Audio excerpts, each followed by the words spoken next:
Hi everyone, আজকে আমি বানাবো ক্লাসি নুডলস। তো এখানে প্রথমে আমি একটা পাত্রে 1/2 লিটার পানি এবং কিছু লবণ আর পরিমাণ মতো তেল দিয়ে আমি এখানে ড্রাগন নুডলস নিয়েছি। আপনার পছন্দের নুডলসটা বয়েল করে নেবেন। আমি এখানে 10 মিনিট পর্যন্ত নুডলসটাকে বয়েল করেছি। তারপরে আমি নুডলসটাকে একটা ছাঁকনি দিয়ে পানি থেকে আলাদা করে রেখেছি। তারপরে আমি প্রয়োজন সকল সবজি আমি এখানে চপ করে রাখলাম। তারপরে আরেকটি পাত্রে আমি 2টি ডিম ফেটিয়ে নিয়েছি। তারপরে একটি পাত্রে আমি পরিমাণ মতো তেল এবং পেঁয়াজ রসুন কুচি দিয়ে ভেজে নেওয়ার পর আমি তারপরে এখানে 3টি কাঁচামরিচ দিই। তারপর এটা ভেজে নেওয়ার পর আমি এটাকে আলাদা করে রাখি।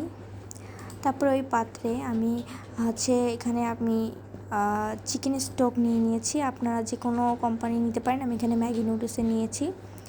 তারপর আমি এখানে কুচি করা টমেটোগুলা কষিয়ে নিব ভালো মতো করে।